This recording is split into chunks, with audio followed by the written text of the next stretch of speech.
ব্যাঙ্গালোরে আইটি কর্মীদের জন্য 14 ঘন্টা শিফট চালু করার ভাবনা।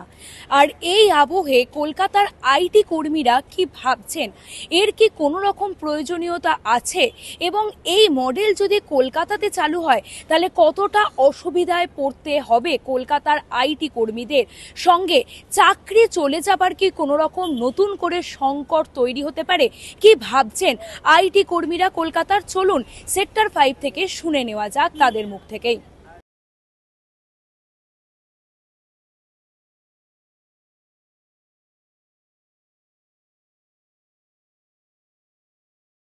কর্ণাটকের গভর্নমেন্ট এই মুহূর্তে আইটি যারা কর্মীরা রয়েছেন তাদেরকে 14 ঘন্টার শিফটিং বাড়িয়েছে, এবং কলকাতাতেও যদি এই মডেলটা শুরু হয় কতটা অসুবিধায় পড়বে না?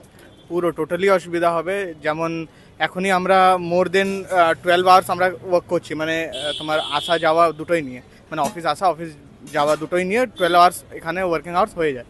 ওটার মধ্যে ওদের মানে কাজ পোষায় না, আরও ওদেরকে কাজ দরকার। বাট এটা তো অ্যাজ এ হিউম্যান বিং এটা পসিবল নয়, কারো পক্ষেই পসিবল নেই, রাইট?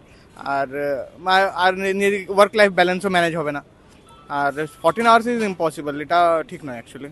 মানসিক চাপ বা হ্যাঁ, মেন্টাল, এই 12 আওয়ার্সের মধ্যে মেন্টাল হ্যারাসমেন্ট প্রচুর হচ্ছে সবারই। টু বি অনেস্ট, 14 আওয়ার্স যেটা বলেছে অফিসিয়ালি, দেখুন আমরা যেহেতু আইটিতে এখন আছি, আনঅফিসিয়ালি এমনও দিন গেছে যে নর্মালি আমাদের on an average 10 hours 12 hours আমরা কাজ করি, ঠিক আছে? এখন যদি 14 আওয়ার্স এটা অফিসিয়ালি এটা যদি অ্যানাউন্স হয়ে যায়, তাহলে পরে কি এইসব বড় বড় যেসব কোম্পানিজ আছে এদের জন্য একটা ট্রাম্প কার্ড মতন। তো তখন এরা অ্যাকচুয়ালি এটা এইচআর পলিসিতেও এটা ইনক্লুড করে দেবে 14 আওয়ার্স আমাদের অ্যাকচুয়ালি কাজ করতে হবে, you are bound to work, ঠিক আছে? তো টু বি অনেস্ট এটা পসিবল না। একটা নর্মাল মানুষের ক্ষেত্রে 14 ঘন্টা কাজ করা টানা, বা 1 ঘন্টা ব্রেক থাকলেও এটা পসিবল না, ঠিক আছে? তো কলকাতাতে স্টার্ট, দেখুন আনঅফিসিয়ালি তো দিন চলে আসছে, কিন্তু অফিসিয়ালি চলে গেলে পরে এটা নেক্সট পরবর্তীকালে এটা আরও বেশি প্রবলেম হবে এটার থেকে।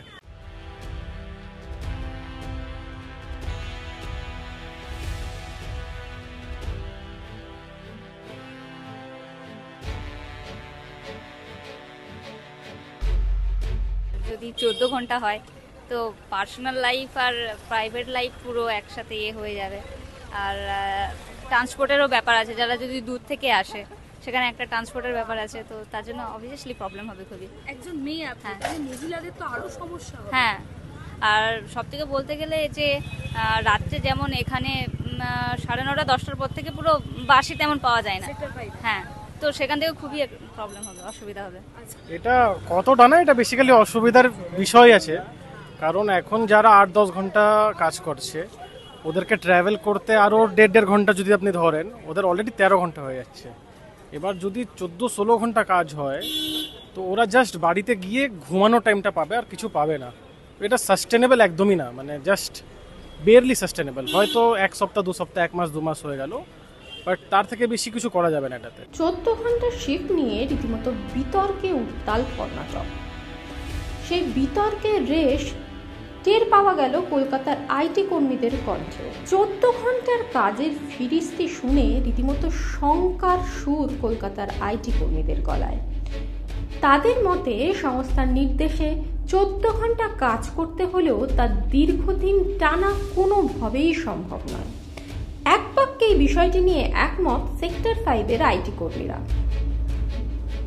14 ঘন্টার শিফট চালু হলে ব্যাপক সংকট তৈরি হবে আইটি সেক্টরে, তা বলাই বাহুল্য। চাপের মুখে নতি স্বীকার করে চাকরি ছাড়ার প্রবণতা বাড়বে। শরীরের সঙ্গে সঙ্গে কর্মীদের মানসিক সুস্থতা নিয়েও উদ্বেগ প্রকাশ করলেন কলকাতা সেক্টর 5-এর আইটি কর্মীরা।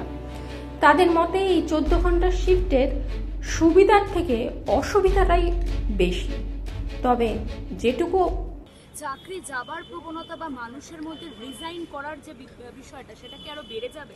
দেখুন, চাকরি যাওয়ার থেকে বড় কথা মানুষ এখনই ফ্রাস্ট্রেট হয়ে যাচ্ছে। আইটিতে ম্যাক্সিমাম লোকজনই ফ্রাস্ট্রেট আছে, শুধু ওই দুটো টাকা কামানোর জন্য এনিয়াও আছে, কিন্তু একটা লিমিট পর্যন্ত এখন যা দেখা যাচ্ছে, যা সিনারিও এখন শুরু হয়েছে, সবাই ওই জিনিসটা কোপ আপ করতে পারছে না। কারণ এখন আমাদেরকে একটা জিনিস ভালো করে মাথায় রাখতে হবে, শুধু কাজ করলেই হলো না, আমাদের মেন্টাল স্যাটিসফ্যাকশন, মেন্টাল হেলথ, এটারও আমাদের একটা ইম্পর্টেন্স দেখতে হবে আমাদের মধ্যে।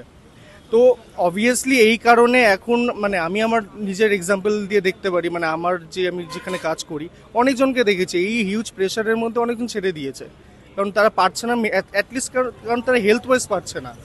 স্কিলফুলি তারা সেই পর্যন্ত তারা পারে, সব কিছুই করতে পারে, কিন্তু অ্যাজ আ হেলথ কনসার্নের দিক দিয়ে দেখতে গেলে পারে সেটা পসিবল না একদমই। তো 14 আওয়ার্স তো পসিবলই নয়, মানুষ তো সুইসাইড করে নেবে এরকম হলে। অনেকের মধ্যে রিজাইন করার প্রবণতা এবং চাকরি চলে যাওয়ার যে সংকট, সেটা কি? হ্যাঁ, অ্যাকচুয়ালি অ্যাট্রিশন রেট বলে ওইটাকে।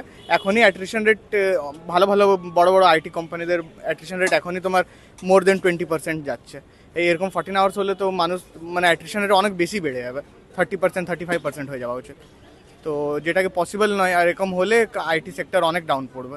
স্যাক বলবো না, বাট মানুষরা নিজে রিজাইন করা শুরু করে দিবে একটা টাইমে গিয়ে, যখন দেখবে কি টু মাচ হয়ে যাচ্ছে, তখন কোম্পানির আপার লেভেলরাই দেখে নিজেকে বলবে কি something is wrong, they need to figure out something is wrong না, তো কিছু স্টেপস ওর এগেনস্টে নেওয়া যাবে। অনেক বাড়ি থেকে প্রেশারও আসতে পারে আর স্বাভাবিক। আদৌ কি এটার প্রয়োজন রয়েছে, যে 14 ঘন্টা শিফট এই ধরনের বিষয়? আমার মনে হয় না প্রয়োজন নেই। এটা বাদ দিন, লাগবে না।